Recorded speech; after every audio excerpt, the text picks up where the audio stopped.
Welcome back to the channel. Today we're looking at a quick starter guide for jungling with Rengar. As always, we'll cover the jungle pathing, ganking techniques, as well as some teamfight situations. As for runes and masteries on Rengar, I take AD reds, armor yellows, and magic resist blues. I've been using movement quints, but AD quints or attack speed quints may suit Rengar as well. As for my masteries, I focus defense first, then fill in the attack column where I can. And again, these are just some of the configurations that I've used. They don't make or break how Rengar is used. Once again, with Rengar, I like to start with the Hunter's Machete and 5 red pots to help sustain my early jungle.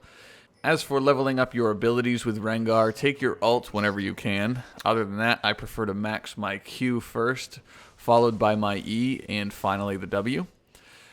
Now, Rengar is free from the need of mana, so blue isn't necessary. This opens up options in the early game. If you want, you could invade the enemy's blue buff. Rengar's passive leap ability can really be effective in pouncing on weakened enemy junglers during or after they take blue buff. Alternatively, you can take your red buff early and have an easier time clearing the jungle and give you better odds in early ganks. And that's pretty much what I prefer to do, gank early. I found that even in early levels, Rengar's ganks are especially effective.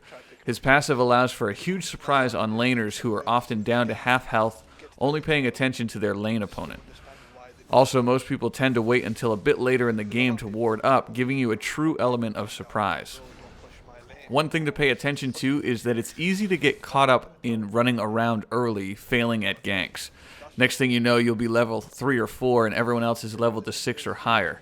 It's important to throw ganks when you can, but don't neglect your own farming of the jungle.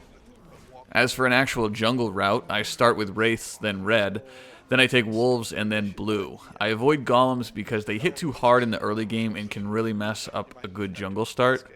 As for the items, when playing Rengar in the jungle, I prefer to upgrade the Hunter's Machete to Madred's Razor and eventually to Wriggle's Lantern. And then I get the Bone Tooth Necklace, pretty much as early as possible. The Bone Tooth Necklace is a Rengar-specific item that builds stats with every kill and assist that you play a part in. The earlier you get it, the better chance of it snowballing into the late game. After the necklace, I work towards a Blade of the Ruined King for attack speed and lifesteal. After that, your options are open, but I tend to build items that will increase either my tankiness or my attack speed. You'll need both to be viable in the late game. Ganking with Rengar is very powerful in the laning phase, especially after you unlock your ult. However, Rengar has some explosiveness out of the bushes by leaping on the enemy. I found that he can have trouble securing the kill, so you'll want to coordinate well with your lanes. In a perfect situation, an enemy will stray close enough to your bushes and you'll be able to pounce immediately. However, if they don't, you may need to initiate with your ult, which gives you freedom to come in from your desired angle. Before pouncing, pop your Q to maximize damage upon first strike, then hit them with your W and E in quick succession to minimize their chance of escape. If you build up your Fury in a fight, your enhanced W will replenish health, but I found that the increased damage output from your Q will go the furthest. Keep in mind you can close gaps if you are chasing near bushes, and use the cover whenever it presents itself.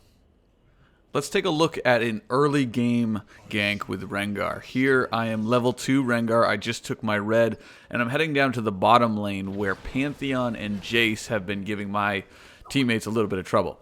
So I come down, I get in the bush, and I immediately pounce on a weakened Jace. Kills him almost instantly, and then I retreat back into the bushes where Pantheon pursues, which is not a good idea. I'm able to beat Pantheon down by taking advantage of a couple more Rengar bush leaps and pick up the quick double kill. In terms of team fights, I've really found Rengar to be severely lackluster. His lack of area of effect abilities and his reliance on bushes makes him less than effective. I often find myself building as a tank to contribute in team fights by soaking damage and focusing the enemy ADC. All in all, he can still be fun to play, and invading the enemy's jungle and springing out at people can really mess with their heads. But that's going to do it for my starter guide for Jungle Rengar. I hope it can help some of you out. I'm taking suggestions for the next jungle guide I'll make, so leave a comment down below telling me what you'd like to see. Thanks for watching, everybody. Strike when ready.